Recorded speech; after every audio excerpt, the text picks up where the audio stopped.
Years of the best sports talk in Middle Tennessee, featuring Tennessee Radio Hall of Famer George Plaster, Tennessee Sports Hall of Fame coach Watson Brown, and Young Guns Billy Derrick. And now, here's your host, George Plaster.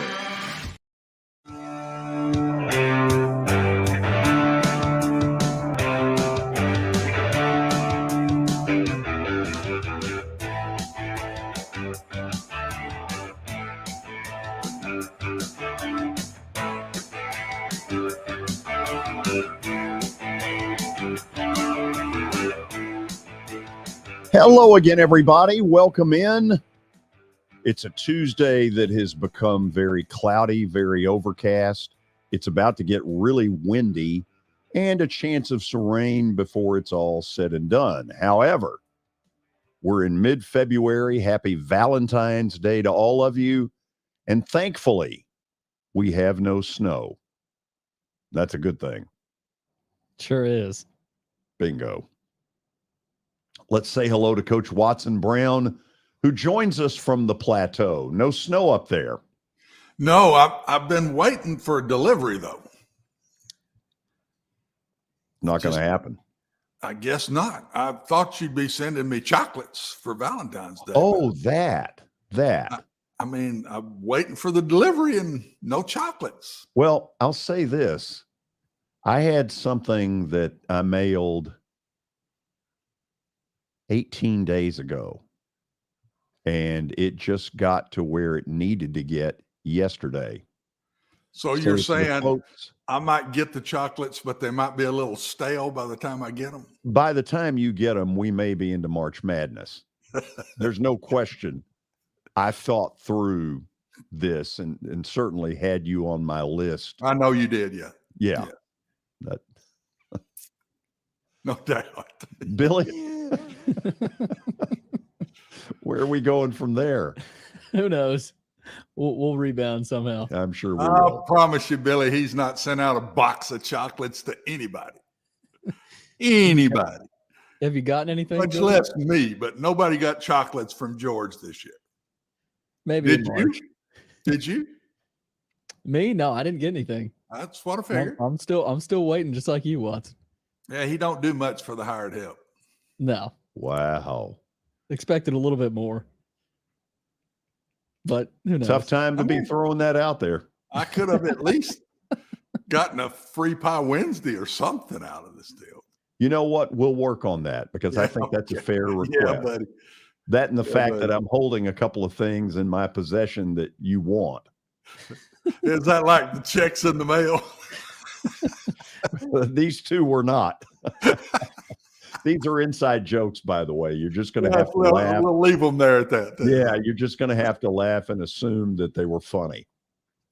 So does this mean that we begin the update? We do, George. Award-winning as it may not be? Award-winning. It is award-winning. What are you talking about? We've got College hoops tonight. Vandy is in Columbia tonight to face South Carolina. Early tip, 5:30 on the SEC Network. Vandy's a 5.5-point favorite tonight. They're looking for their 4th win in a row. That would tie Coach Stackhouse's longest winning streak at Vandy.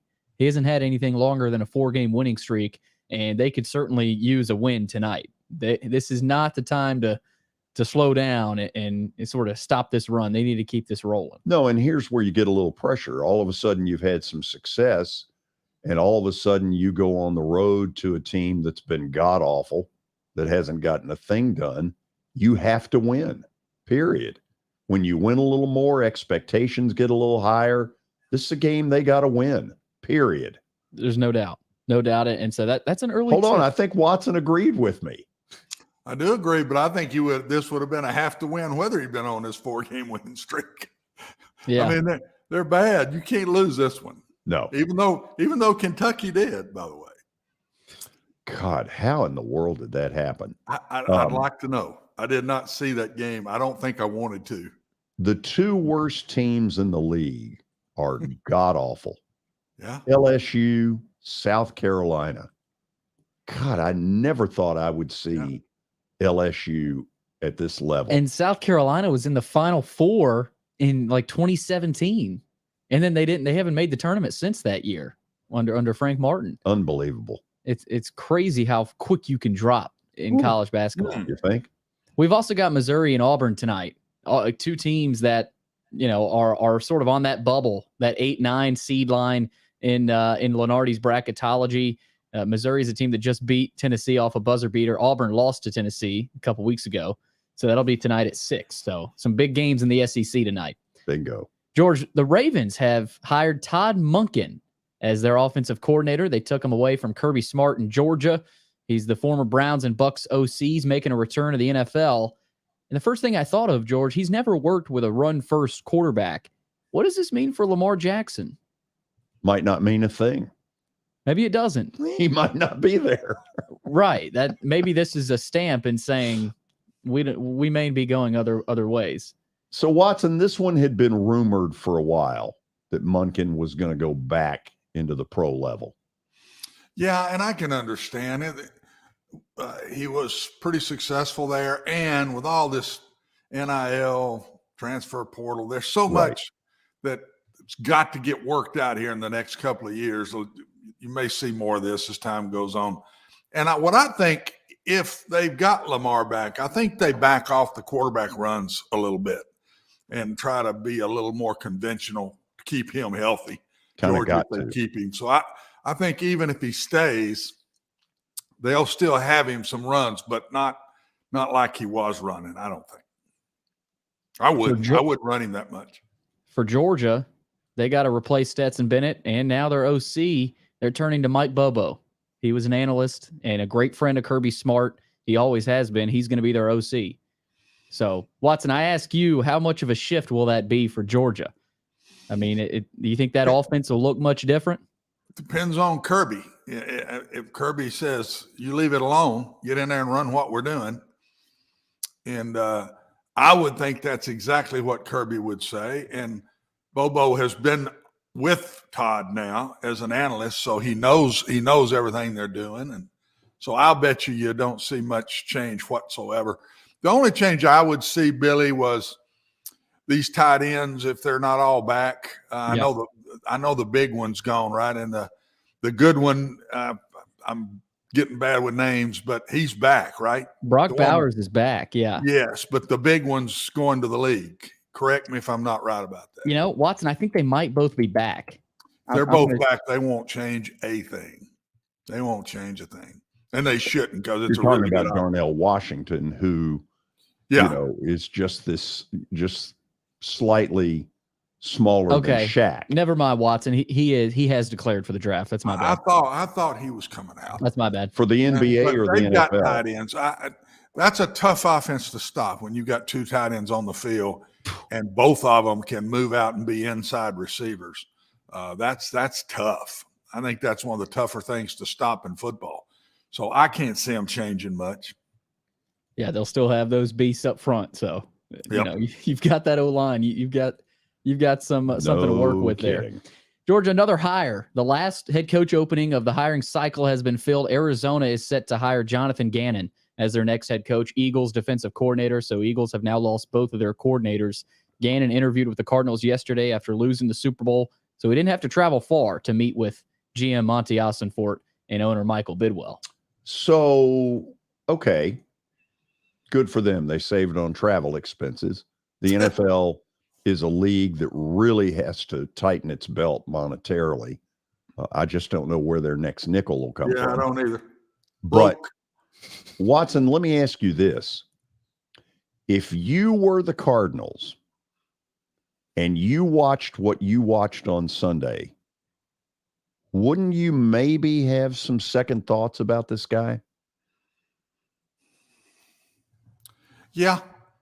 I mean, I would, but the head coach is so different than a coordinator. There's a lot of skills that are different, and maybe they know things by interviewing him and what they feel. But, man, I wasn't impressed at all with the defense and the way they called it the other day. And for me to say that, I don't usually do that. And I just thought they just absolutely got out coached. So for me, yeah, George, that would have bothered me a little bit if that was I'm 50-50. If this guy I'm going with, and then I watch that, I'm not sure it wouldn't have backed me off a little. But they've been really good all year. Their stats are top of the league, and so maybe they're not putting it all in just one game. And maybe other people don't feel like I did. That doesn't mean what I think is right by any means or shape or form. A lot of people just say it's Mahomes. It don't matter what they're playing on defense. I didn't look at it that way when I watched it. See if you buy this. You can talk all the other stuff you want about Arizona. It comes down to Kyler Murray. Yeah. He's got to pick his act up, George. If they're going to get over the hump, and that's been a very tough division, I would say it's still going to be a tough division, but he's got to pick it up. And now he's not going to be back till somewhere in the season. So that does give him a lot of time to mentally get better and really study in the offseason. And he could spend a lot of time learning the game, learning the NFL game better if he'll go to work at it. And you'd like to think he would. I think he's very good. I think he's a competitor. But he hadn't took the next step yet, George. He just hadn't taken it. And it's time for him to do that. He's being paid a whole lot of money. Yeah. I also think he needs to clean his act up a little bit. Well, everything. On the field, off the field, you're going to be a top quarterback in the NFL like he was expected to be. You got to pick your act up. He's not done it yet, and I think part of it is work habits, preparation. I believe that. Last story here, George, kind of a sad one. Michigan State, the police have identified a 43-year-old man who killed 3 students and wounded 5 more at the university, saying Tuesday that a tip from a public led to a confrontation with officers miles from campus where he fatally shot himself. But, George, this is just sort of a stunner that happened later last night. Yes. And the campus went on lockdown and a manhunt that ended about 3 hours later. So when I got home from the Preds game, found out what had happened and then turned on CNN and Fox, and they were at that point going kind of round the clock kind of stuff. Watson, I don't want to get political at all in this show, but our country has got to find some answers to this kind of senseless tragedy. It's totally out of control. Yeah. George, things happen and then they snowball. And I think there's even copycats everywhere, and yeah, I don't know. I don't think there is one answer. I think we've got to look at a lot of things. I do think that somebody would do this has got to have mental issues, George. You just don't do something like this if you don't have mental issues. In some way, somehow, we got to find these guys before it gets this far. I don't know how to do it. I'm not sure every police department in the country, in each town, right here in Cookeville, Tennessee, that you don't have 1, 2, 3 people that their one job is to find these kind of people in the community. And when you see a red flag, you work on it, you get it under control some way. But there is not one answer to this, but it's the saddest thing, George, I mean, that we have in our country right now. It's the saddest, other than going to war, this is as sad as it gets to me. Just somebody walks in and just kills a bunch of people. And I don't, and then most of the time, 9 out of 10 end up killing themselves.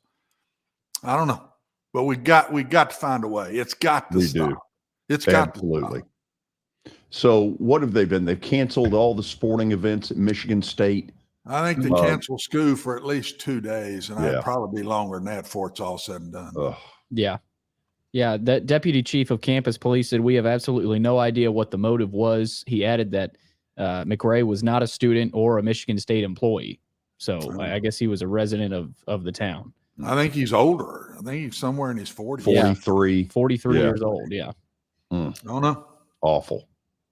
So obviously prayers up to anyone involved, injured, hurt, whatever. Thoughts and prayers to that school.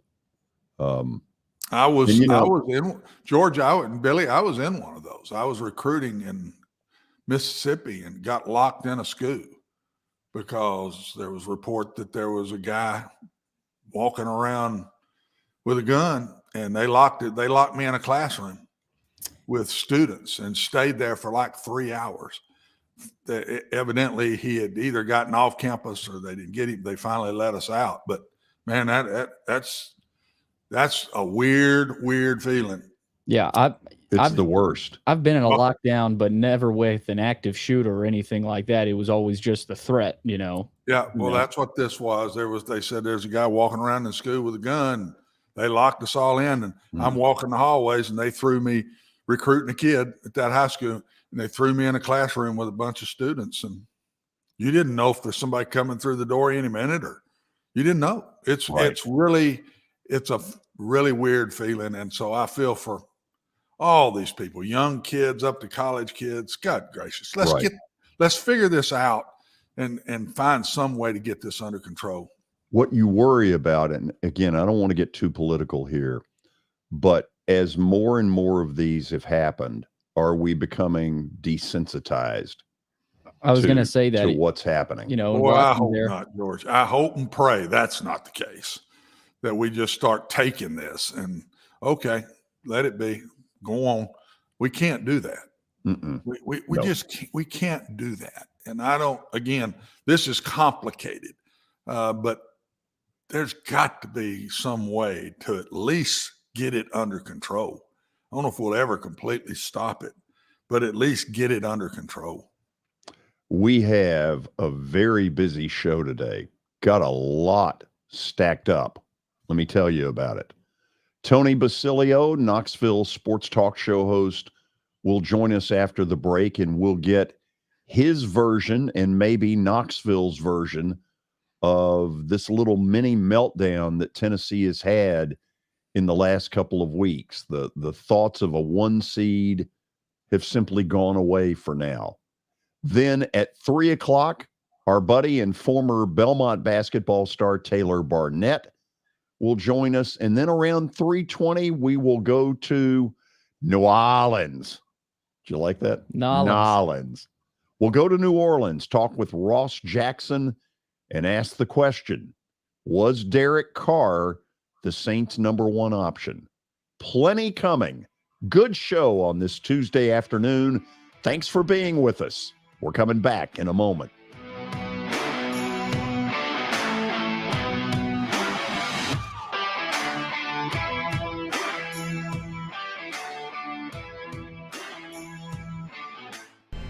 How am I going to get to work?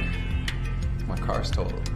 Skylar, our team is making a call right now. We'll get you a rental car. Don't worry.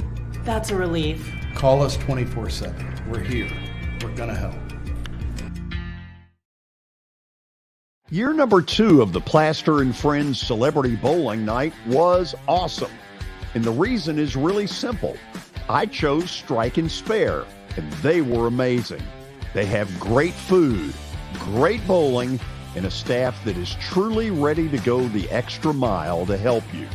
They have 5 family fun centers in the area to choose from, and for more info, go to strikeandspare.com or call them at 615-824-5685. As the trusted premier custom home builder in Middle Tennessee, Donnelly Timmons has over 20 years of experience in the industry. Whether you're looking to build your dream home or renovate your current home, their team will ensure that every client and every remodel is unique, luxurious, and completed on time within budget. Founders Dustin Timmons and Joey Donnelly have over 25 years of construction experience in the Nashville area. Together, they have completed projects in Forest Hills, Oak Hill, Green Hills, Franklin, and Brentwood. Dustin and Joey believe that communication is the most important aspect of all construction projects.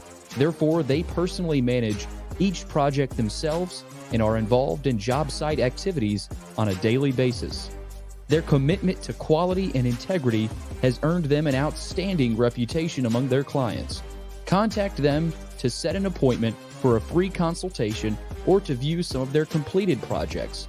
Give them a call at 615-456-7983 or log on to DonnellyTimmons.com. I won't die if you're a bother.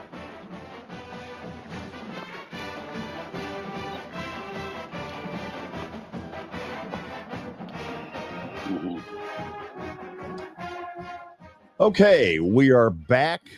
Today, Tony Basilio will be on with us by phone. Most of you have already dealt with him as you've watched this show evolve. He is a terrific sports talk show host in Knoxville, Tennessee. Tony, before we go into the meat of all of it, I brought it up yesterday. Our buddy Gus Manning passed away at the age of 99, and I know you've got a story or two that's pretty good. Well, he's an absolute legend. I mean, what an impact. It's incredible. Last living link to General Nealon. And anybody that knew him knew that he absolutely loved, and I mean loved, this place. And, you know, to pass away 6 months shy of your 100th birthday and to live a long, fruitful life that he did is just incredible.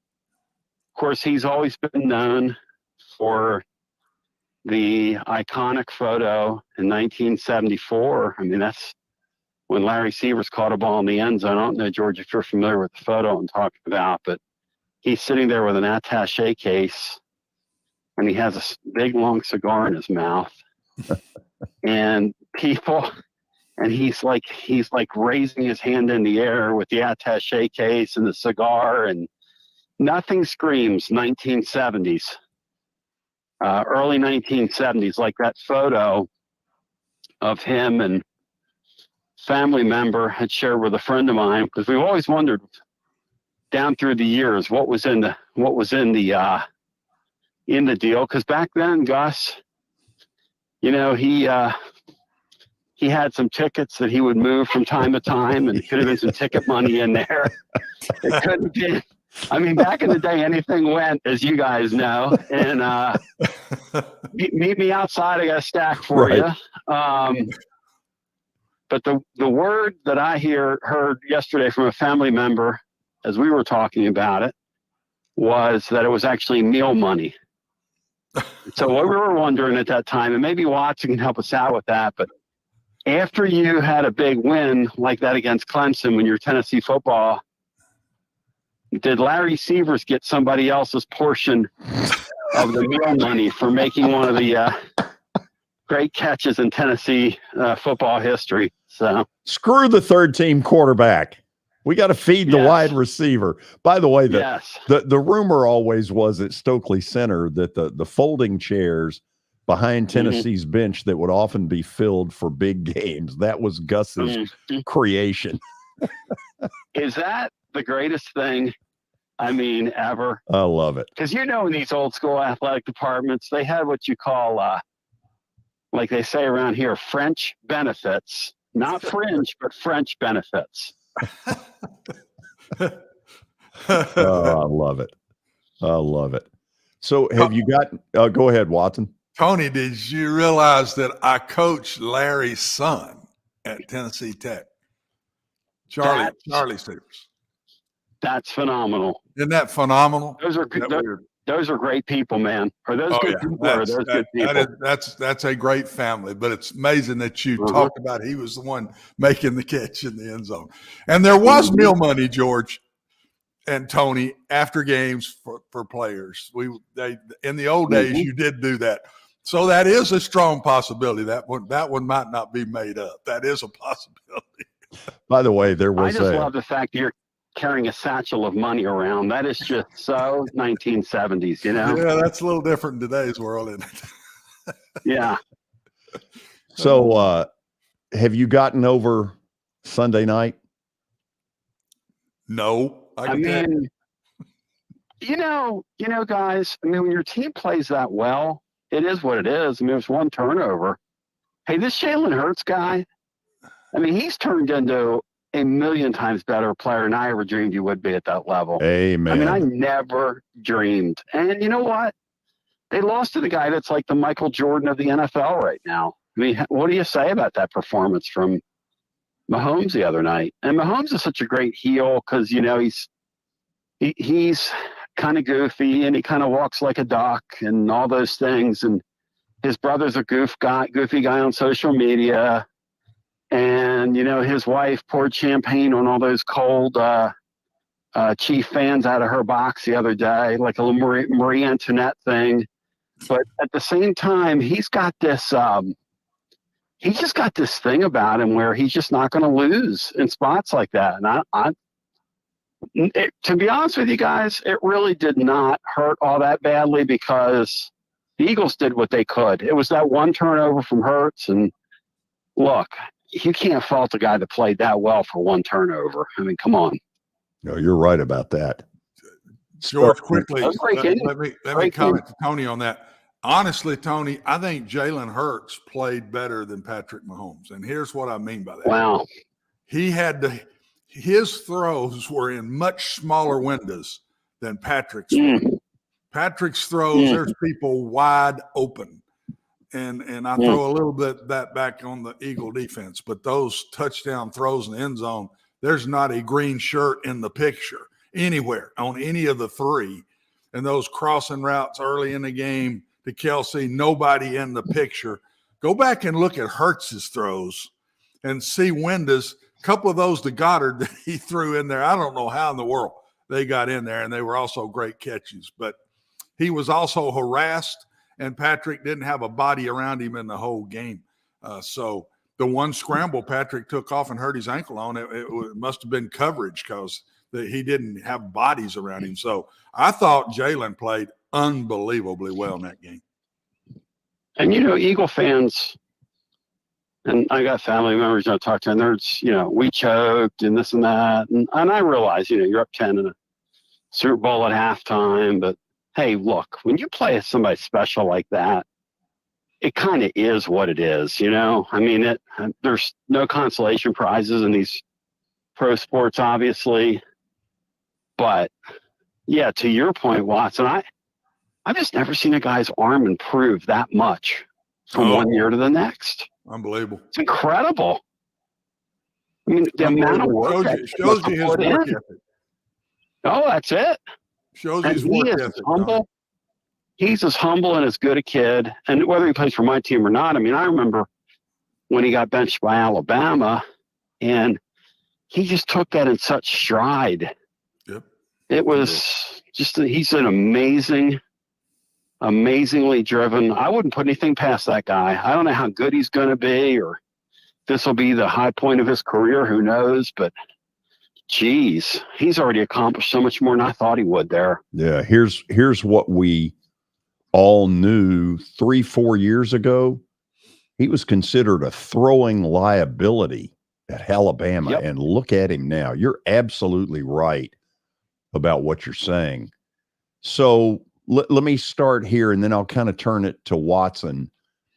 Yep. What is the mood in Knoxville right now about the basketball team and the fact that they've had a little bit of a mini meltdown over the last 2 weeks where they look a whole lot more vulnerable than they did?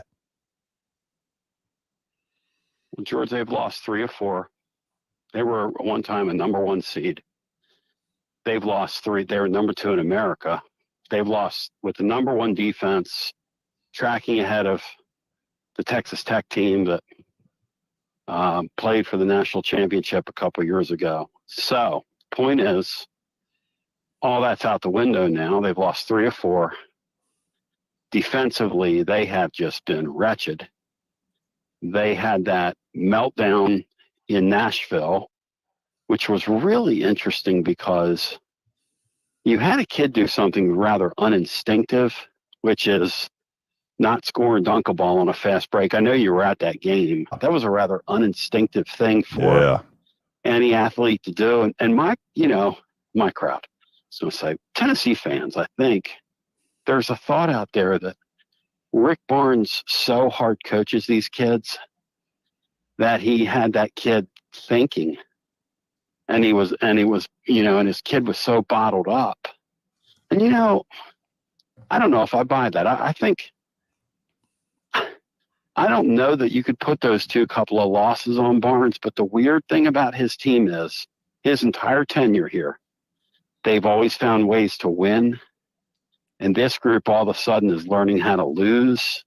And that is not a good thing to say about a team that had pretty high aspirations a few weeks back. Learning how to lose is not going to work, guys. It's just, and they've got Alabama tomorrow night, number 1 in America here in Knoxville, and then a 1:00 in the afternoon trip to Lexington, where Kentucky needs that if they want to get into the NCAA tournament. I mean, that is a real resume maker. So Vols could be staring at losing 5 of 6 games. And they still have a trip to Texas A&M coming up, trip to Auburn coming up. I mean, this is an unforgiving stretch they're in. This is parts unknown for Barnes here, because this team could fall apart if they don't get if they go 0-2 this week, this team could fall apart, which is really strange to say, but I think that's on the table. Watson, take it from there. Tony, they've had such unlucky runs here. I don't think it's Coach Barnes. They've just been unlucky. I mean, that shot by the Missouri guy, he's totally off balance. I mean, that goes in 1 out of every 10. And they just blew the Vanderbilt game. God bless them. I mean, they just blew that game. And their best free throw shooter has missed 2 straight 1-and-1s to cost them both of those games. I worry, Tony, about Alabama coming to town. Can they get their confidence level back? I think they're capable of beating Alabama, which would turn it back around for them. But I don't know right now. When you get those 2 type things happen to you back to back, man, and your best shooter, best free throw shooter, and best shooter really is the one that put them in this spot to lose those 2 games with those missed free throws, that's hard to come back from. Yeah, and the weird thing, guys, is, and these Ken Palm numbers and all this stuff, the Vols opened up offshore today, 3-point favorite. Now, if you're going to bet on Tennessee tomorrow night, God bless you. But I'll tell you this, you just never know, right? You just never know. This major college basketball thing, just when you think you have the answers, it changes the questions on you. And to your point, Watson, if you finish out those 2 games, we're talking about a team that's tracking for a 2 seed, pushing for a 1 seed. But it's just weird that all this time they've always won those games, which I think is what's kind of startling about it. Because I'll tell you something, that Vanderbilt team, like I was telling you guys last week when we were on here, it's a shame he doesn't go get some players because he can coach. They had a really nice plan for Tennessee. They executed their plan very well. They put themselves in a position to win the game. They did what you have to do to defend Tennessee, which is get out on those guards, make them shoot mid-range shots. Don't let Tennessee get comfortable from 3-point land. The Vandy beating Tennessee. Vandy deserved to beat Tennessee, and Missouri to some extent deserved to beat Tennessee. I mean, you got to be in those games to get the fluky shot or get the long shot to go in at the end. You got to be in a game to do that. So there is that side of things where before Tennessee was taking opponents like that and just putting them away. And now they're just sort of an ordinary kind of they lose a couple games, so they're going to be sitting there as a 500 SEC team, which it looked a couple weeks ago like they were going to be over an 18-game schedule, 16-2, 15-3. I mean, my gosh, that's so out the window right now. It's incredible. Yeah, and the one good thing I saw, Tony, was in the last game against Missouri. I thought I saw them loosen up a little bit on the offensive end and run the floor a little more. And the last few games up till that one, I thought they were in this half-court meltdown. And, man, it's hard to get going when you're playing so slow and so deliberate. But in the Missouri game, they let it go a little more. I'm really anxious to watch them play Alabama tomorrow night and see if they'll run with Alabama, because Alabama can run. And I'm anxious to see how Coach Barnes plays that game. I just got a feeling he'll go back to the other style for this game. Well, I think you're exactly right. I think, look, if you try to run with Alabama, I mean, Alabama literally took Auburn and ran them right out of their own gym the other day. Yep. Final 8 minutes of that game, they turn that thing into a track meet, and that's generally the way Pearl wants to play. They ran circles around those guys. And we all know Auburn always has those, long, lean athletes.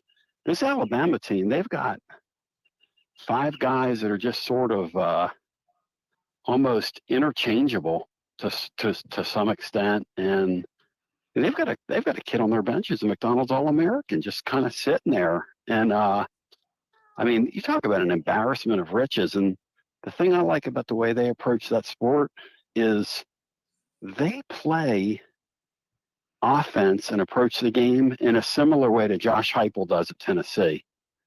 They know exactly what they want to do on offense. They know who they are. And if you let them play their game, they'll play you right into the ground. Yep. George, one more from me if you want to finish with him. But, Tony, we've been discussing, I'm really watching this and trying to see what people think. Hendon Hooker, where he's going to fall in the draft. And I've been saying, the injury, and I get that and all that. But I just think he's going to go much higher than people think he is. I'll even go as far as to say late second round. And wow. But I think that much of him. But here's what scares me that I wonder about these scouts. Are they sitting there saying he is a victim of the system? Or is he that good? I think he's that good, because some of the throws in Josh's system are harder than the normal system throws for people. And so I just think he's going to be a really good pro player. Maybe I'm just prejudiced from watching him all year and just really excited about what all he'd done. And I think he's a first-class kid. That might lean me one way or the other sometimes. How do you feel? What's the people in Knoxville thinking? Are they thinking he's a victim of the system, or do they think he's that good? I think we haven't seen a pro quarterback here in so long. The last impact professional player quarterback we've seen is Peyton Manning. Yeah. Eric Ainge got a cup of coffee with the Jets, but kind of didn't stick around. Tyler Bray's never attempted a pass. Josh Dobbs, as you guys know, started his first game, 6-7 years into his career, and then emergency start for the Titans a couple weeks ago, which was really strange. And so, to be honest with you, there hasn't really been a tremendous amount of focus or thought given to it, because I think a lot of people here have come to the conclusion that those scouts, Watson, are more looking for reasons not to take you than reasons to take you. Yeah. And they're so in love with physical skills. Like, we keep hearing about this kid at Kentucky. And you and I and George said something during the season about, do you see that? And I was like, no, I don't. I mean, if it was about physical skills and we were like going to resurrect, you wanted to do this thing they did at the Pro Bowl where it's all about how far you can throw it and can you hit the target, and hey, that's great. I want that guy on my side. I don't want that guy out there in a football game. I want Hendon Hooker on my sideline in a football game. I think a guy like now Hurts, I think, is a better athlete than Hendon Hooker, just in terms of some of the things he can do with his legs. Hendon kind of runs like an old man. But I would have to think there's got to be a place on somebody's roster for a guy with that kind of mental makeup who I think if you put him in the right situation, in the right system, could really be a player for somebody. I think you're right. Now, where he goes into the league, I have no idea. Is it second day, first day? I don't know. Third day? I don't know. And none of that would surprise me with the NFL. None of it would. I'm going to predict. I think he'll fall no later than early third round. I think it may be late second round. I just think. Boy, he would love that. I think he's hidden. People aren't talking about him, and somebody's going to pop up and take him. And George, I'll get back to you, and I'll make the last statement here.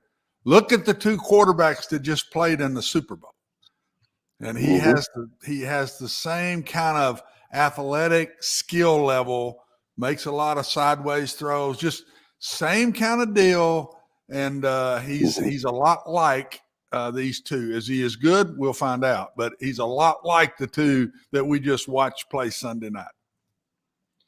The game is so different now, right? Like used to be, you drop back and throw the ball. Absolutely. Now it's how many arm slots can you deliver a pass out of?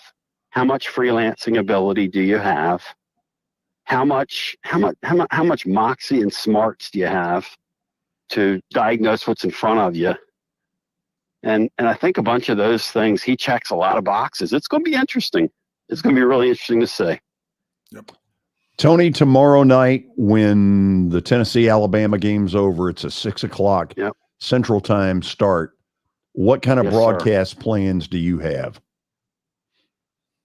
Hopefully to broadcast over a victory, because we're going to be over at keyclub.team, as we always are after every game. And, look, one of the things I like to do too, because there aren't many, if any, basketball post-game shows out there, is talk about the opponent as well. Like last week, we were giving a lot of love to that Vanderbilt team. That's a hell of a win for them. It was, and they're playing well. So that's one thing we like to do is, yes, I'm a homer, and yes, it's a Tennessee show. We try to celebrate the sport. When you see good things, that Missouri bunch, for instance, that's a great story. It is. There's some kids on that team that had learned how to lose. This guy comes in, to Watson's point earlier, he turns them loose, which athletes love that. He doesn't restrict them, kind of as Barnes is wont to do from time to time. Now, I do think that's the way to win tomorrow night. Slow the game down a little bit. But that Missouri deal, God, that's just a great story. So we have Jerron Mangman on with us, who played here, who was a coach at Missouri. And he was talking about, there was a couple guys on that team that, I had a chance to get to know. I'm really proud and happy for them. And we just try to celebrate the game. So we're going to be on tomorrow night after the game and after every Tennessee game. In fact, we're doing a post-game show for the beginning of Tennessee's baseball season on Friday night because, George, I'm not working enough. I need to pick up a few more side gigs. I said that before you came on. What he needs is more work. Yes. And I know he's being paid well to do all of this. Especially, he pays himself. Especially for this. Yes. Hey, thank you as always. Hey, thank you guys. And Watson, one question for you, brother. Yeah. Will you be my on-air Valentine? Oh, wow. There is love here. I got love for you, brother. I want you to know Oh, that. I Man, love you, look, don't Tony. get uncomfortable Hey, with it, Watson. Hey, I'm already on George, Tony. He didn't send me any chocolates or nothing for Valentine's. Well, Nothing. George, Get on him, Watson, I Tony. promise you. If I promise you, if next I had Valentine's, asked if Tony, you roll there with- would have if been you roll with me, chocolates in the Watson, mail.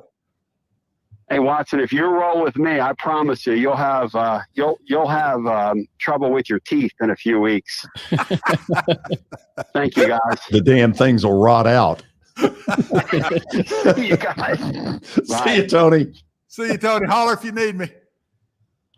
Oh, man. We should have seen that one coming. No, absolutely.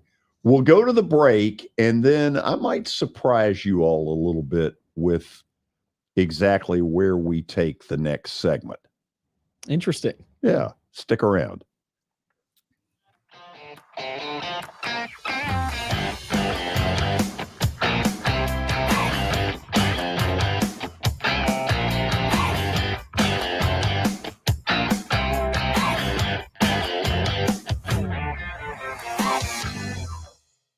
I know it's getting colder. You're not thinking about golf. However, if you're planning an event for next year, let me suggest golf through Riverside Golf Links.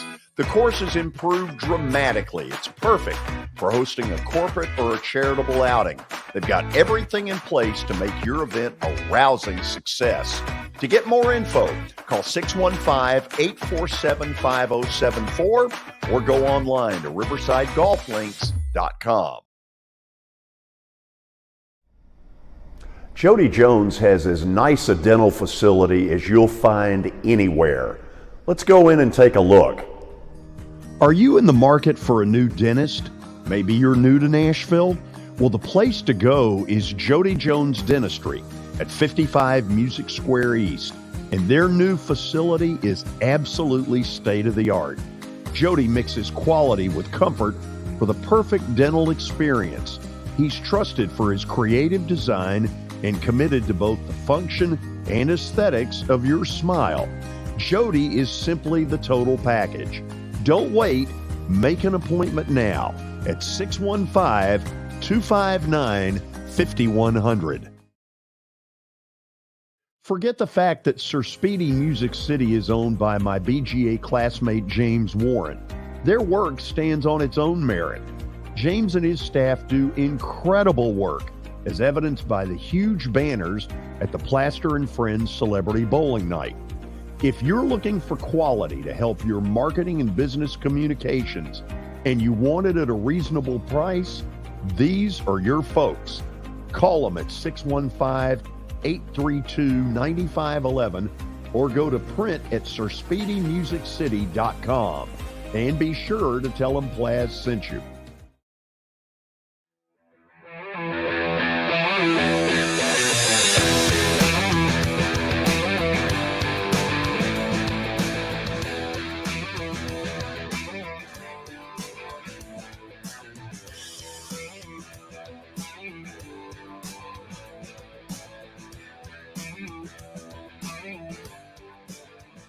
Okay, we're back. I want to get both of you involved in this thought and just see where you all take it. To me, there is this sort of this undertow in Knoxville right now of, yes, Coach Barnes is a good man. Yes, he's a pretty good coach. But there is this feeling and this belief up there that but he can only take you so far, that his track record suggests in March, he doesn't get it done. And every time they have a defeat right now, you see more and more of this. You hear more and more of this social media wise. Watson, let me start with you. Are you surprised at the amount of grief he's catching?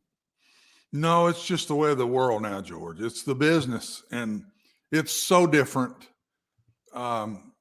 Social media, I'm not going to get away from it, but I'll make this statement and then go back to Coach Barnes. I don't understand on social media why we listen to all of this all the time. There's so much bad stuff on social media about everybody and coaches or whoever, but we seem to listen to it. And it seems to fester on social media, and then somebody else will jump on it and say, oh, I never thought about that, and I just don't get that. So throw that out. I don't understand that. Of course, I'm not on social media anywhere. And my brother is. We're two different animals in that way. He owns it. Yeah, he does.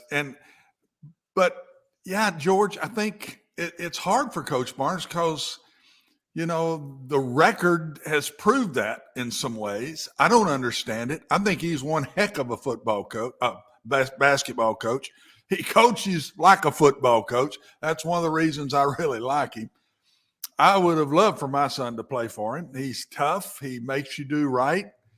He is good with you as far as helping you grow up and do things the right way. And so I don't have a problem at all. But yes, I mean, when you look at the record, he just hasn't been able to take it past a certain point. And that's a credit to him because his overall record is fantastic. His one-loss record is fantastic, but basketball more than even football. What do you do in the tournaments? That seems to be how you're judged so much more in basketball, George, than football. And he hadn't been able to do that. I just hope he does. I sure don't think Tennessee needs to get rid of this guy. That to me would be crazy. And that's not on the table. I know, but on social media it has been. And I defend him in 100%, and I hope he gets over that hump. Sometimes teams like he's got right now, you get in these little ruts, and then about basketball tournament time, you turn it around. He's got one of those teams that might just do that. They may lose some more here, but then all of a sudden in the tournament they just go crazy. I hope he does because I really like him. My brother was with him at Texas, so that's how I've met him and got to know him a little bit. Mac loves him. He thinks he's fantastic. He's a very good friend and really thinks he's a great coach. And so I defend him, but he needs to get going. He needs to take them into the tournament of ways. And I'll table that, Watson, by saying we talk about it in football all the time. Fans love points. They love offense. They love in basketball. They like good shooters, high scoring outputs. That's not Rick Barnes' style. His style is get down in a stance and guard your opponent. I think Tennessee fans, there's some fans out there that are getting a little sick of that style. Now they're still winning. That's the weird part about this. They're in the tournament every year. But I think it's a little bit of the sign of the times, not only in basketball, we've seen it in football where you've got a team that isn't the entertainment factor, isn't the highest, but they're winning.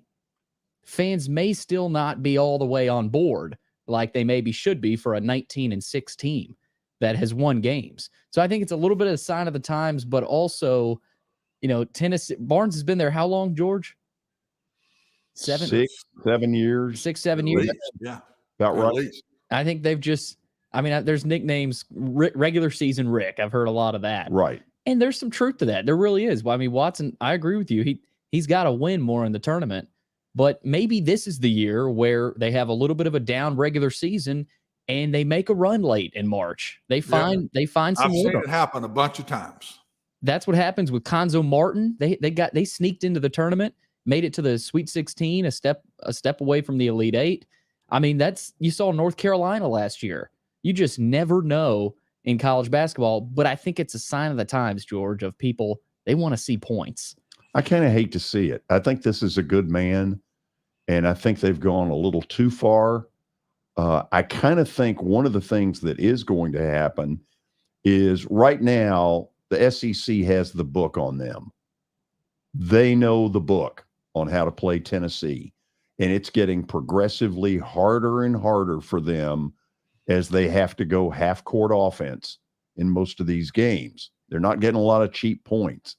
I do wonder if when they get to the NCAA tournament, if a little different kind of thing happens and that the first-round opponent, let's make up a name, New Mexico, they don't have them as well scouted.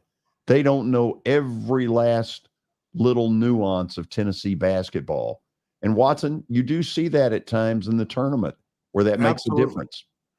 Absolutely. And I think some of these teams that are a little bit underachieving during the regular season, it pumps them up.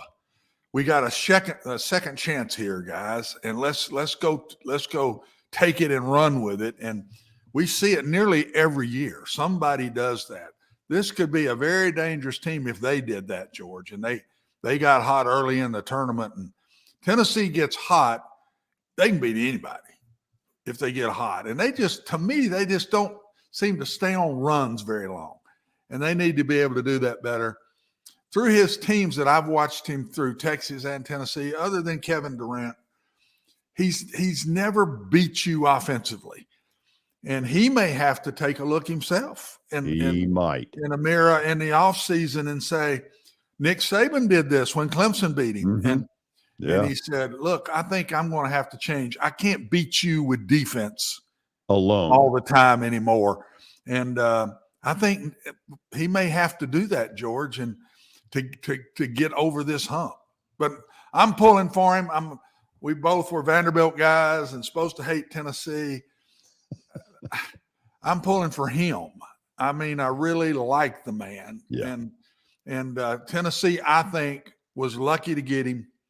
Look how good their basketball has been since he came along. Very consistent, winning in the tournament every year. And I'm pulling for him to take that next step. It's not like these losses have been demolishes. I mean, they've lost by a buzzer beater the last 2 games. You know, I mean, it's but they had longer both feel, games in hand. Had both games in hand. They no longer feel like a 1 or a 2. No. And who knows where it's going. Okay. After the break, we'll have stat of the day. Then our buddy Taylor Barnette will join us. I got a great first question for him that I think you're going to enjoy hearing where he takes it. Then around 3:20 this afternoon, Ross Jackson joins us from New Orleans, and we'll ask, why did Derek Carr say no to the Saints? Plenty more coming. This is the George Plaster Show.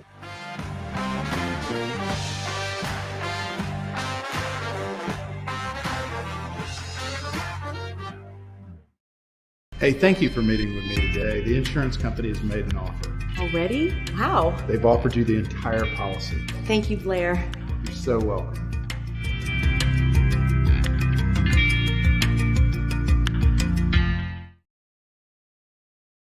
Year number 2 of the Plaster and Friends Celebrity Bowling Night was awesome.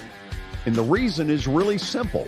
I chose Strike and Spare, and they were amazing. They have great food, great bowling, and a staff that is truly ready to go the extra mile to help you. They have 5 family fun centers in the area to choose from. And for more info, go to strikeandspare.com or call them at 615-824-5685. Welcome to John English Antique Sports and Cards, located at 204 East Depot Street in beautiful downtown Shelbyville, Tennessee. Their phone number is area code 931-492-4304. John, obviously, I've been blown away by what I've seen at your place. I've now been there 3 times. But for the person who's never been, what should they expect? Well, we have a 3,000 square foot store, George. Half of it is vintage cards in all sports. And then half of the store is, a lot of people call it the museum, where there's a lot of early equipment and just the history of sports in general. Baseball, football, basketball, golf, tennis, and other items. When somebody comes in there that you know is a big sports fan, what is their normal reaction? Well, I think that they're pleasantly surprised. And, of course, being in Shelbyville, Tennessee, which is a small town that you would never expect a shop like we have to be in. So they're kind of, I don't want to say blown away, but as I said, pleasantly surprised.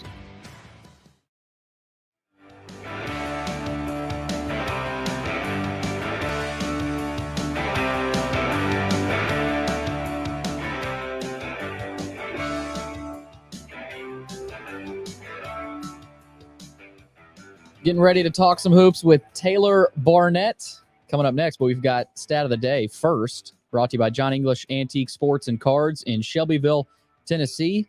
You can find them at 204 East Depot Street, Tuesday through Friday during the week. And then on the weekends, Saturdays, 10 a.m. to 5. Give them a call at 931-492-4304. Again, that's 931-492-4304. All right, let's see what we got today. We're going NBA. Taylor may be of some help with this. It's funny, I always find an NBA one when Taylor's on, it seems. All right, let's get to it. On this date in 2010, 13 years ago, the NBA All-Star Game set a record for attendance at a basketball game. 108,000 fans at Cowboys Stadium in Dallas. Big victory for the East. Who was named MVP of that All-Star Game? You know what, Watson? I think that what we should do is just put Taylor on the spot. Yeah, let him have this one. He's a basketball guy. Let's let him have it. Sure. Man. Hello, What's up, guys? Taylor. How we doing? What you think, Taylor? I'm just gonna go with what I feel like might just be the obvious answer, the easiest guess, in LeBron James. Okay. Watson, you got one? Was Michael still playing then? No. Okay. I'd pick one of those two. Luka wasn't playing then. It was in Dallas, right? He was not. Nope. Luka Duka was nowhere to be found. Nowhere to be found. In Slovenia or wherever. Somewhere in between those two eras. Watson, I think it's Kobe Bryant. Hey, forgot Kobe. Yeah. I'd throw that one with LeBron. Yeah. Let's see. Okay, so is it Kobe or LeBron?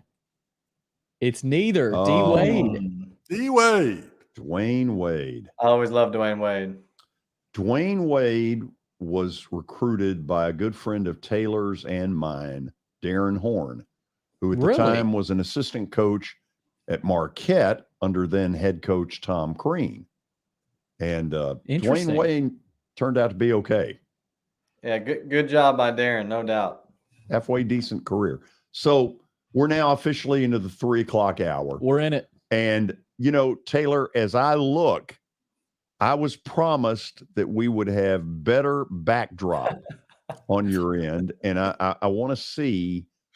I see a little bit better. I see nothing. It's been a busy day, George. I didn't have time for the backdrop, but it's more about the conversation and hoops than it is the backdrop. There you go, Taylor. There you go. Come back at him. What a load of crap. So let's get to the important stuff. 3-parter here. What surprises you the most? Tennessee's mini collapse? Kentucky's mini collapse, which looks more than just mini? Or Vandy suddenly finding something? Yeah, that's a great question. I'll start with Vandy. I'm really not surprised with how they're playing. Liam Robbins is such a difference maker for them, and he's had some injury and was out for a little while, but since he's been back, I mean, he has been a force. Had 32 points at Florida, is really, really good. He's tough. He plays hard on both ends of the floor. He blocks shots. He's starting to make threes. I mean, he's looking like a pretty complete player. So he's been the X factor for them. And then Ezra Manjon, I mean, he can get by anybody. He gets in the lane, you know, against Tennessee. He's the guy that made the phenomenal pass at the end of the game to Lawrence for the corner 3. He's a guy that can break guys down and get in the paint and find shooters. I've always thought they had really good pieces, and I think they're now starting to figure out how to play together. So I'm excited for them. I think they're going to finish strong. When it comes to Kentucky, I am a little bit surprised. You know, John Calipari does a great job of getting those young guys to buy in, and they get better as the season goes on. But I think the key has been that people have started to figure out how to deal with Oscar Tshiebwe, and he needs a little more help than he has. So I'm a little bit surprised that they're not better than they are. Tennessee, I'm not super surprised. You know, I was looking at Ken Palm's stats today, and, you know, they're the #1 defensive team in the country. You cannot argue that they are unbelievable on defense. But I think to win championships, you got to be really, really good on both ends. You got to be great. And they are currently 51st in offense, according to KenPom. And for the past 5 years, national champions have been in the top 15 on average in both categories. For instance, like last year, Kansas was 6th in offense and 17th in defense. Baylor was number 2 in offense, 22nd in defense. Virginia in 2019 was number 2 in offense and number 3 in defense. Very, very good. So that's really concerning to see that, Tennessee's not shooting the ball well. They're ranked 233rd right now in 3-point percentage in the country. So I'm not super surprised. I know they defend, but not surprised to see them struggle on the offensive end. I just noticed the improvement from your Belmont days. Where's all this stuff? Oh, George, you love to come with old stuff, man. All of a sudden, you get you a little job and you have to clean up your act a little bit, don't you? I guess so. Professionalism, right? No question. So if we could intercept a pro scout's report on Liam Robbins, what do you think they're saying? Well, he has good hands. He's huge. He's tough. He plays really hard. He blocks shots. He's making threes. He gets on the rim. I think that NBA guys love the younger guys, right? So I think the biggest knock is, Liam's an older guy, what's his upside? But I think he's a guy that can really add value. If I was watching him as an NBA scout and I see all the things that he's doing against the competition that he is doing it against, at a place like at Florida, which is not an easy place to play, to lead your team at 32 points to victory, that's impressive. That's doing it on the biggest level. So I would be very intrigued by him. I think the biggest knock is guys would just be, he's kind of an older guy. He's gotten hurt a few times, but I really like him. I think he's a great player. I honestly wouldn't have thought he had the foot speed to go toe-to-toe with Castleton, but I'm going to shift it to one I want you to just speculate. You ready? I'm ready. So Saturday, when Kentucky got on that airplane to come back to Lexington, they knew full well that they have more talent than Georgia, and they didn't win. Do you think there was any piece of John Calipari saying, for the first time, this is a group I can't motivate? That's definitely a thought that may have come through his head, but it's about being an everyday guy. And some teams don't have everyday guys, and some have great teammates and players on Monday, but on Tuesday they don't. And I think that's where Kentucky has to grow. We've seen them, win at Tennessee. We've seen them win big games that they needed to, but then they lose at Georgia, a game they need to win, and Georgia just outplayed them. So you got to bring it every day. So I don't know if he's, how do I motivate these guys? Maybe. I don't know what's going through his head, but I think that Kentucky just has to find more consistency. And they got to play harder. Every game matters, and any team can beat any team. That's what I learn more and more about college basketball every year. You've got to be prepared. You can't take anybody lightly, and you got to play extremely hard, and you got to have the will to win. It's different in the NBA. College, you got to be scrappy. You got to get loose balls. You got to go to the offensive glass. You got to rebound. The little things add up, and they matter, and they win championships. Watson, starting next week, we're going to expand Taylor's coverage and go to 2 segments. I do think that means he's got to present a better backdrop. The standards are high here, Taylor. No, yeah, clearly. Look behind me. Well, show him the full. Show him look at all this stuff. Hey, I'll get a new backdrop, and you get a polo that's not from 1989. All right. That was sweet right there. Taylor, I'll make him meet me in Lebanon. I'll take him to that little polo outlet there in Lebanon, and we'll get him a couple of shirts. Even if I got to buy them myself, I'll get him a couple of shirts. You work on your backdrop. I'll work on what the man wears a little bit. Hey, you got a deal, man. You got a deal. Okay. Yeah, We'll come up with something together here. Watson's looks like his is even pretty recent. I don't care. Listen, it's not what you wear that's important. It's who you are and what you represent. Gracious. Wow. Woo, man, that was deep. Gracious. I'm stepping out of this now, man. I know what's in my heart in here. The man that you are. Oh, good Lord. I'll tell you what's in my heart. I'm after you, the one in the middle who took the cheap shot. That's fair. Oh, Taylor, a hard question. Why is it hard for more teams to find shooters? What is it with that? I watch a lot, and there's shooters out there. I'm not saying that, but more and more teams I'm seeing, they got all these athletes and nobody can put it in the bucket outside the free throw line. And is that hard because you've got to find the athlete to be able to do everything? You can't just take a shooter because he can't play defense. He's not very athletic. Why don't we come up with more shooters in college basketball? We got some great ones, but I just see teams short of shooters. Yeah, I mean, in this day and age, shooting is the name of the game, right? Steph Curry has kind of changed that whole narrative. It's tough. I mean, recruiting is the bloodline of every single program. And when you talk about building a team, you've got to be able to have some guys that can shoot and put the ball in the basket. Because if you don't, then, you play a team like Tennessee, the lane is just clogged. It just feels like they can't go anywhere. And it's just like boring to watch in a lot of ways. And it's hard for them to score. When you have shooters and you can space the floor, like you look at Vanderbilt, they've got some guys that can really, really shoot.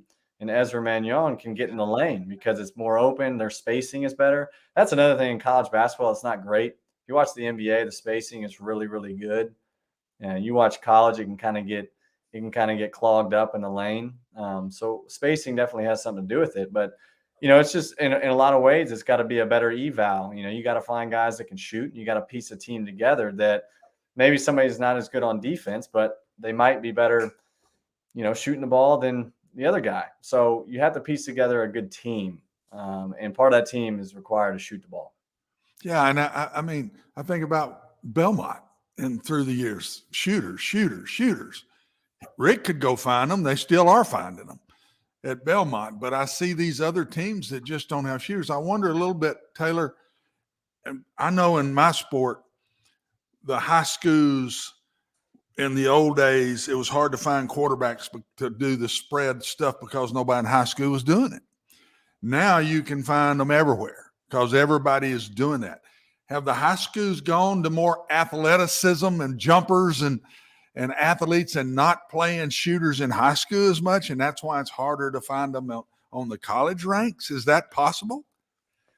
It's possible, but I think something that is wrong in basketball these days is that you've got kids that are trying to learn things that James Harden is doing in the NBA.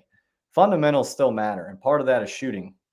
Like the things that matter at camp, like beef, that you talk about beef with shooting, and you got to have all the fundamentals when it comes to shooting, and somebody's got to be teaching that. And there's a lot of trainers out there that are trying to teach kids how to do things that NBA guys are doing, like all these special finishing at the rim, when they don't need to be learning that right now. It's valuable to learn what form shooting is and to have your hand on the right place on the ball and to follow through and to know what you're doing. All those things matter. But I think there's a lack of fundamentals in today's basketball in general and in college basketball. Because once you've done something so many times over and over and over again, you get to college and some of those things are hard to break because you've repped it for years on years. So it starts at a young age. You really got to find somebody you trust that can teach you how to play the game and how to shoot.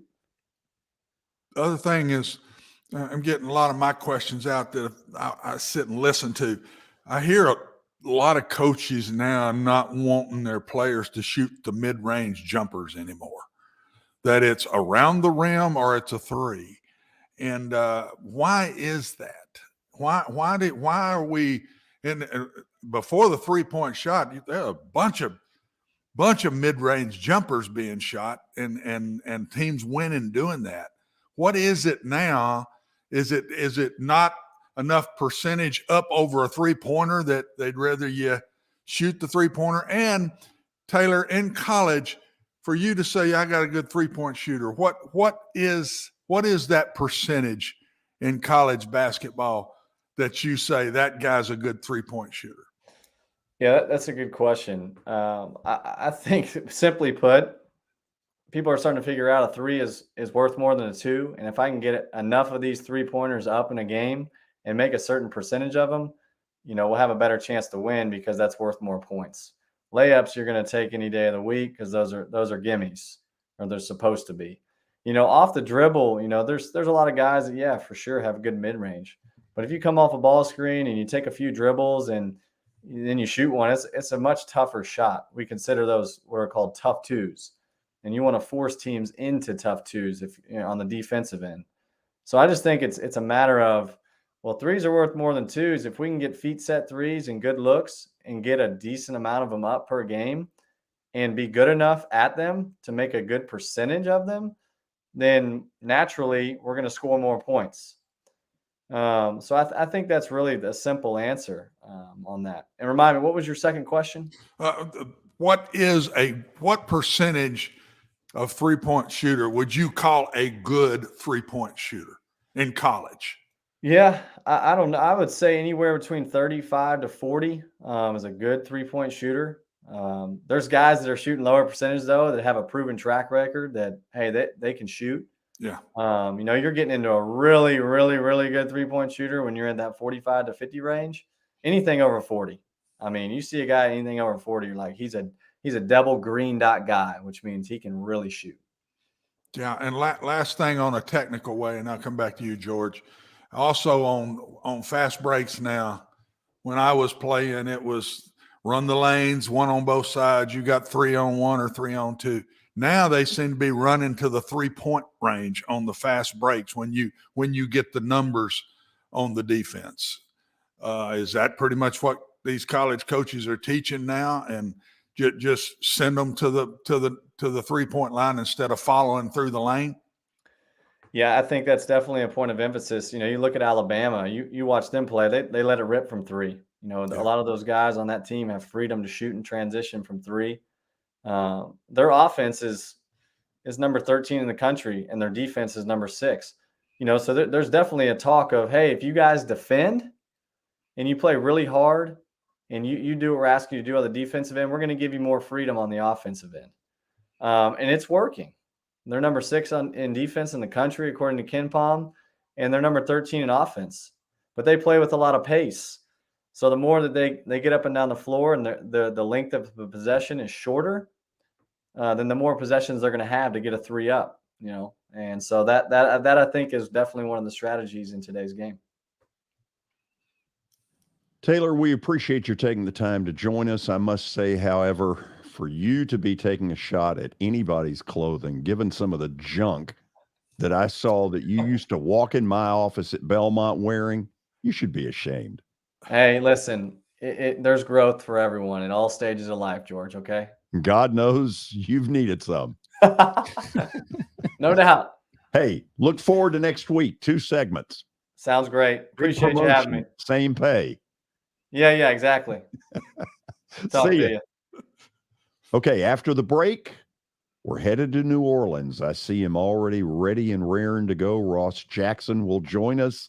There's the wave. By the way, Derek Carr, within the last 20 minutes, has been released by the Raiders. So a lot to talk about next.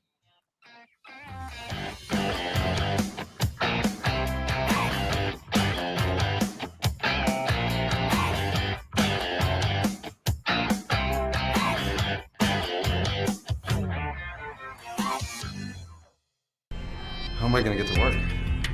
My car's totaled. Scholar, our team is making a call right now. We'll get you a rental car. Don't worry. That's a relief. Call us 24/7. We're here. We're going to help. Year number 2 of the Plaster and Friends Celebrity Bowling Night was awesome. And the reason is really simple. I chose Strike and Spare, and they were amazing. They have great food, great bowling, and a staff that is truly ready to go the extra mile to help you. They have 5 family fun centers in the area to choose from, and for more info, go to strikeandspare.com or call them at 615-824-5685. As the trusted premier custom home builder in Middle Tennessee, Donnelly Timmons has over 20 years of experience in the industry. Whether you're looking to build your dream home or renovate your current home, their team will ensure that every client and every remodel is unique, luxurious, and completed on time within budget. Founders Dustin Timmons and Joey Donnelly have over 25 years of construction experience in the Nashville area. Together, they have completed projects in Forest Hills, Oak Hill, Green Hills, Franklin, and Brentwood. Dustin and Joey believe that communication is the most important aspect of all construction projects. Therefore, they personally manage each project themselves and are involved in job site activities on a daily basis. Their commitment to quality and integrity has earned them an outstanding reputation among their clients. Contact them to set an appointment for a free consultation or to view some of their completed projects. Give them a call at 615-456-7983 or log on to DonnellyTimmons.com.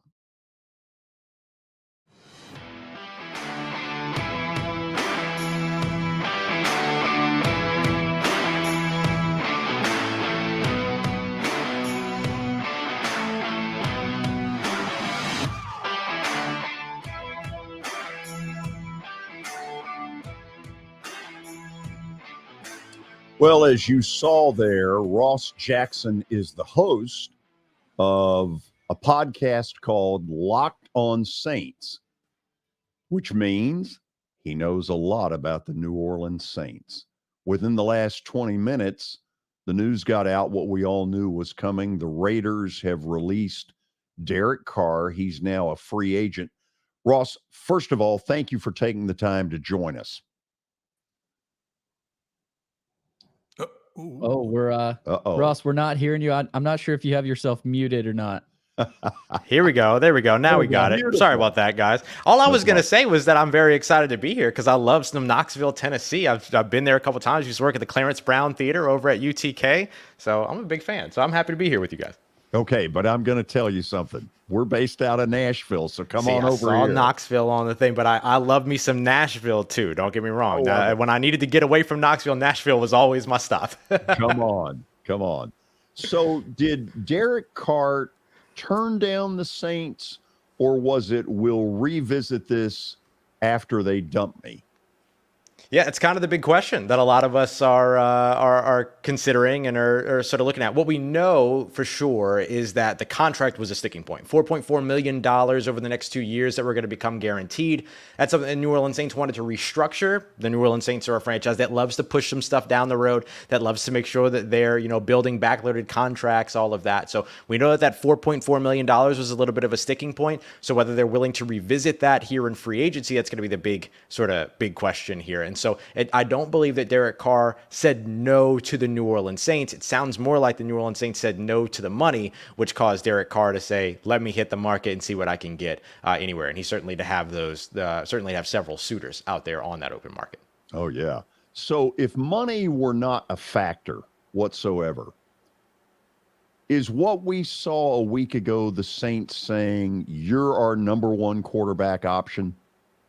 I think so. I think that certainly what it tells you is that he's their number one option, or at least they view him over the guys that they no longer have in the facility. And I just say it that way because Andy Dalton, who started the majority of the 2022 NFL season for the New Orleans Saints, he's a free agent, so he's hitting the market this offseason. Wouldn't be surprised to see him back in New Orleans in 2023. However, Derek Carr or not, Jameis Winston doesn't seem very likely that he'll be back. If the Saints designate him as a post-June 1 cut or transaction, then they end end up saving $12.8 million against the salary cap they're already $60 million over the top of. And so there's a lot of different ways here that you can sort of look at where the New Orleans Saints view that quarterback position. But clearly Derek Carr is one of their top options. They were willing to give up a third-round pick or whatever sort of rumored third-round pick for Derek Carr. They had those sort of trade parameters set up and ready to go. And ultimately, Derek Carr vetoed all trades, including the one to the New Orleans Saints. So I would say that he's high on their list, but I expect, as Dennis Allen told us in his end-of-year press conference, the New Orleans Saints, when it comes to solving their quarterback situation, will leave no stone unturned. By the way, great backdrop. Look at that. Thank you so much. Let's go back. Hold on. Let's take a look at that. Got some Dome Patrol love over here. Glory days of New Orleans Saints defense. A little bit of Super Bowl memorabilia over here, getting them ready, and then some personal branding up here as well. So just try to keep it spicy. Ross, the last time I was in the Superdome, it was I want to say 2012, in an incredible 48-hour deal. In fact, that looked like my seat right there. I had tickets to the Saints playoff game on Saturday night against the Detroit Lions, and then the national title game, LSU Alabama. And I told a buddy of mine that I took to the LSU Bama game, I said, this is going to be one of the great nights in Southern football history. We are really in for a treat. In truth, LSU never got past midfield. And by the middle of the fourth quarter, we were at the casino downtown. Yeah, that sounds about right. Yeah, that was one of those games where a lot of people really, really were looking forward to. And then, of course, by the end of it all, we kind of say, we don't really talk about that anymore. But hey, you got a really nice game between the Saints and the Lions. If I remember correctly, it was like 45-28, something like that. Yes. It was a really high scoring game between the two. So that was a very, very fun matchup to at least get things started with. Or I guess that would have been the first game that you would have seen that weekend. So is the Jameis Winston decision all about money, or is there a belief there that he's just not good enough? Well, I think that, we know what we need to know from the decisions that the coaching staff made around their quarterback situation in 2022. I mean, he had the back injury, he played through 3 games, played a couple of those with the back injury, also had a lingering knee injury, ankle injury, all the things that he was dealing with all throughout. But then when they got to the point to where, they were able to say, Jameis is healthy enough to be out on the field, they wanted to stick with Andy Dalton and continue to roll ahead with him, even when Andy Dalton wasn't winning them games. Remember, the Saints committed to Andy Dalton as their starter for basically the remainder of the season after the Arizona Cardinals game, in which he threw 3 straight interceptions on 3 straight possessions, including 2 pick sixes to end the first half. And so if that play wasn't enough to get Jameis Winston out on the field, then it kind of tells you where the organization saw him and how the coaching staff saw their offense. And, they liked what it was that Andy Dalton was able to bring to the table. Now, a lot of us expected that we would be able to see Jameis Winston come out and at least get an opportunity to re-earn his job once he was healthy, but the Saints didn't go that direction. So it seems you're going to be hard pressed, I think, to convince anybody here that Jameis Winston is going to be back in 2023, because from a personal standpoint for Jameis, why would he be? For the organizational standpoint, if you can save 8 digits worth of salary cap by moving on from him post June 1, and he wasn't your guy to begin with, you've already made the decision that you're going to be at least pursuing Derek Carr. I think the Saints organization has told you enough, has told everybody what it is that they feel about Jameis Winston, and I don't expect to see him back in 2023 unless something drastic either does or doesn't happen, i.e. they don't find the right quarterback and they have to kind of retread back towards Jameis. So, Ross, I'm going to turn this over to Watson Brown here in just a second. Have the Saints decided that they're not going to enter the dark room to talk to Aaron Rodgers, or do you think that's next? I would still keep an eye out on that. If what they're saying is that they'll leave no stone unturned. So, the big names like Aaron Rodgers and Lamar Jackson, if they were to hit the market one way or another, most likely via trade, then, expect the New Orleans Saints to at least be suitors in that. And they're $57 to $60 million over the salary cap, but they were $70 million over the salary cap last year, and they were a finalist for Deshaun Watson. So they have no problem moving that money around to get the quarterback that they want. So, whether I don't know how much longer Aaron Rodgers' dark retreat is going to be, but if he comes out of the other side of that and says, I no longer want to be a Green Bay Packer and, wants to be traded, then I would expect the New Orleans Saints, if they haven't already made their decision on quarterback by then, which would mean signing Derek Carr in that case, then I would expect them to be at least making that phone call as well. Watson, I believe we're in day 2 of darkness, are we not? Well, we haven't heard from Aaron, so I'd say it's dark. That's right. Ross, what do you got for Ross? Ross, the Saints had such a fall off. How good is this team? We talk quarterback, but are they good enough to just bring in a top line quarterback and get back up where they were? Is the rest of the team, you think, still good enough, or is it headed in a rebuilding type way? It just amazed me, and I know in the NFL, when you have a quarterback fall off, it can knock your team down. It can. But how good is this team in your opinion? Good enough to bring in a Derek Carr or Aaron Rodgers and get right back up on top again? No, but thankfully the division's terrible. And so that ends up, helping them and assisting them quite a bit, especially with Tom Brady having retired. So that becomes a big part of how the New Orleans Saints sort of approach their 2023 outlook is, can they win the division? And they might be a quarterback away from winning the division, but they're several pieces away from getting back to being a perennial playoff team, especially right now where they have no defensive tackles currently under contract going into 2023. They've only got 2 safeties under contract, both of their starters in Marcus May and Tyrann Mathieu. So there's a lot that they'll need to fill out. Will they have Marcus Davenport back next year? Will they not bring him back? If not, then they need to start to plan at edge rusher, because Peyton Turner, who they invested in last year's draft in the first round, the defensive end out of Houston, has been plagued with injuries and other pieces that haven't really come together. And so the thing that has held the New Orleans Saints together, particularly since 2017, has been not only some of the flashy things that Drew Brees and Alvin Kamara were able to do together, but also the defense. Now, their defensive coordinator, Ryan Nielsen, he's gone, but Dennis Allen, their head coach, is the architect of their defense, so that should still remain strong. But they have a lot of holes to fill. They need to find somebody that's going to be able to step in, in concert with running back Alvin Kamara, potentially in place of Alvin Kamara for about 6 games or so, who could still see a suspension in 2023 for the offseason incident last year at the last Pro Bowl in Vegas. So there's a lot of spots where the New Orleans Saints are far more than just one quarterback away. But to answer the rebuilding question, as far as I'm concerned, anytime an NFL team is trying to answer the question of who is their starting quarterback, then they're inherently rebuilding. Even if they're rebuilding that one spot, they're rebuilding. So this is something that the New Orleans Saints need a very successful offseason in order to come out of 2022 and head into 2023 ready to compete for their division, and hopefully for them a little bit of a longer sort of stay in the playoffs than what you've seen from them in the recent past. Yeah, and I really believe with their head coach, and I think their defense will be okay. I do. I worry offensively. I worry about system. It just didn't flow. It didn't have the wide openness that it had in years past with Coach Payton. Are they going to fix that offensively? Are they going to stick with what they were doing? And then, Ross, to me, throw out Aaron Rodgers or the real big name. If it's not Derek Carr, where do you think they go if they don't get Derek Carr and he went somewhere else? Are they going to the draft and try to get one? Is there still another one out there they really like?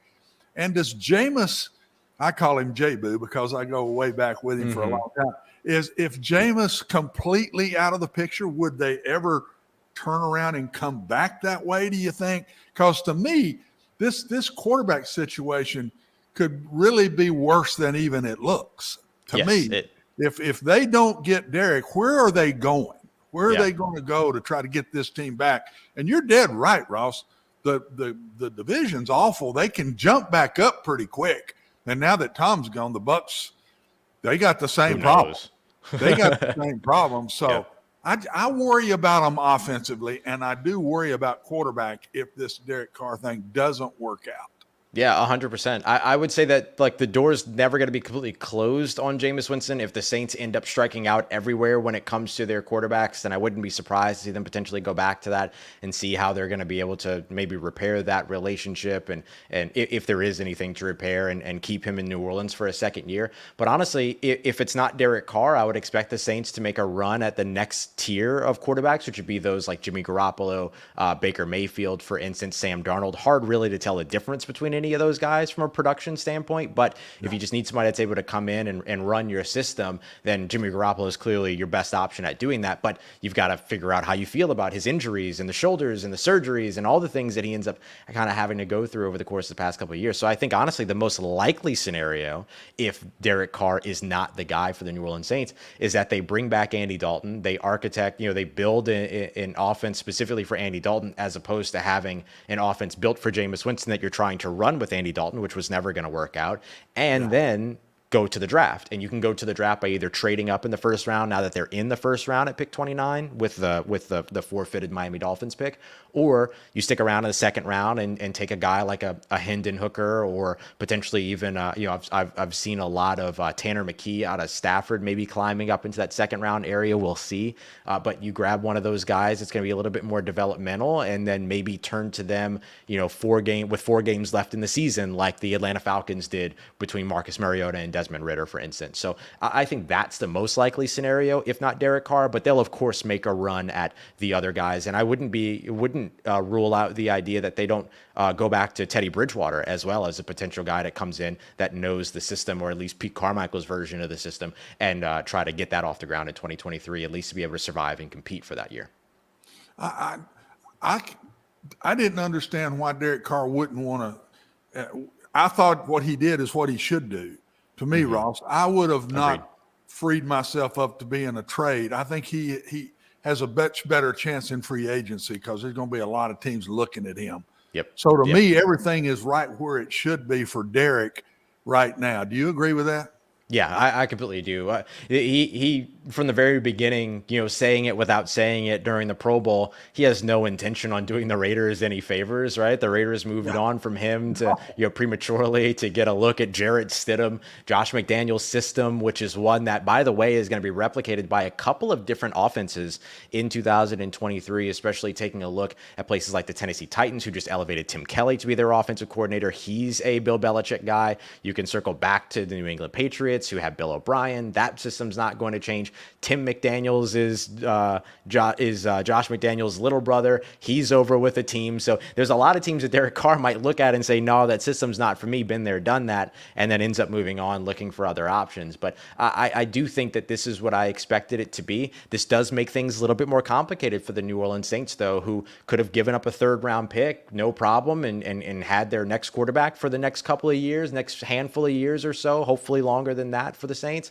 But more than likely, it was going to end up being this, to where he's going to go to free agency, and Derek Carr and his representation now have the opportunity to visit with several teams and try to get his market up above that $35 million per year kind of area where the Kirk Cousins and Jared Goffs and those quarterbacks of the world currently are. So I do agree. I think that this is kind of where this was headed to begin with.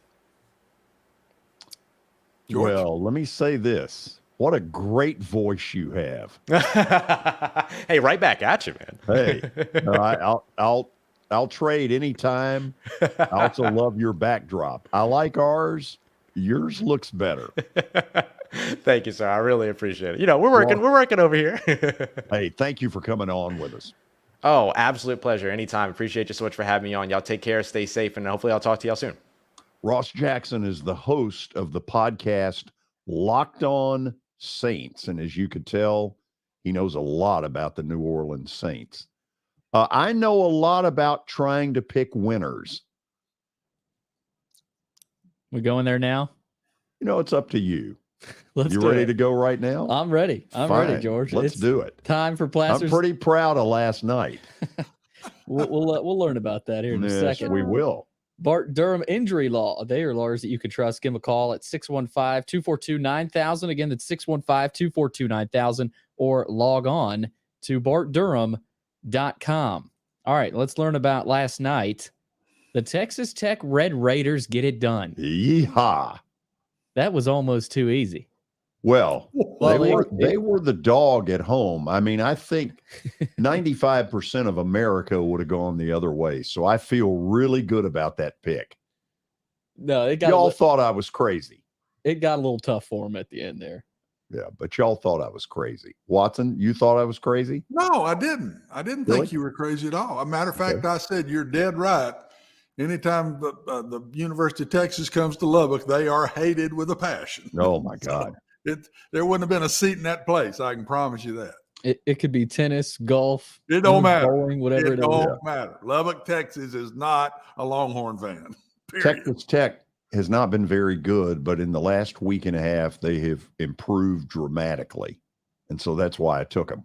Yeah, they've beaten 3 top 15 teams. They really have. In a row. Yeah. It's incredible. Don't know what they found or where they found it, but they've found it. They found something. Okay, so where are we going tonight? Well, another team that has found something is Vandy.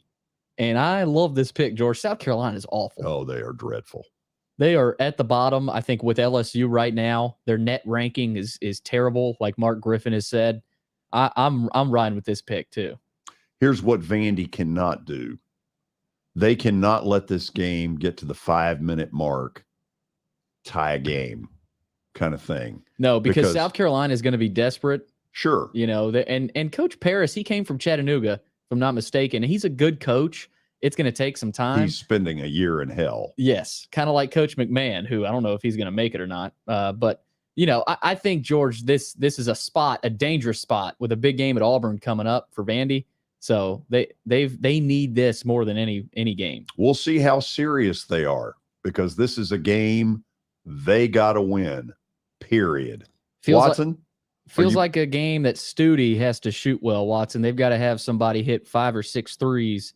At least that's what I'm feeling tonight. Oh, y'all won't give me credit, but back weeks ago when everybody's yelling and screaming about Vanderbilt, I said, Billy, you can say, you know I said this. Yeah. When the big guy comes back is when you judge Vanderbilt. You don't judge him till he's healthy. You were right, Watson. You were right. I said it all the time. I said, forget about all this.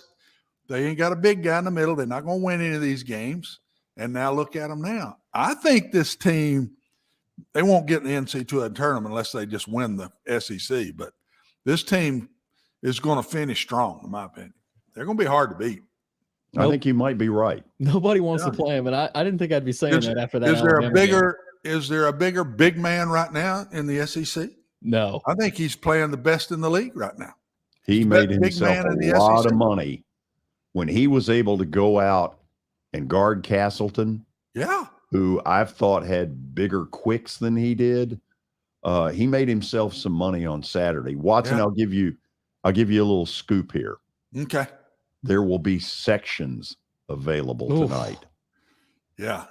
This is a game where you could hide Patty Hearst in the upper deck. Nobody's ever going to find her up there. I heard they're blocking him off. Notice, Billy, he likes talking about Patty Hearst. He sure does. That's one of his favorite discussions. You know who actually came up with that line? That one never gets old, though. That line actually was a former New York Yankee, the late Bobby Mercer, who, when he was with the San Francisco Giants, said, and you got to understand, the old Candlestick Park, there were not a lot of people out in the outfield upper deck. And he said, well, that's where they're hiding Patty Hearst. Oh, God. They're talking off a few sections tonight in Columbia. You're sure of that? I'm kidding. Yeah. With a Jacksonville Jaguar logo? Yeah. Okay. Watson, behave. I will, George. I'm going to make it 2 in a row. I'm going to make you proud. I think you will. I think this one was a gimme. Texas Gimmes are Tech dangerous, but I think this one's a gimme. Texas Tech was a good pick. That was a good pick. Yeah. Underdog. Is that the death wish? It could be. Anyway, see all of you tomorrow. Thanks for being with us. So long, everybody.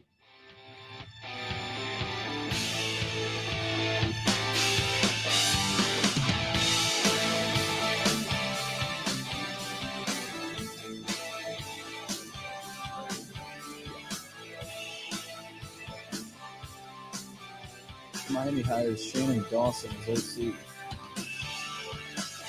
Houston. He was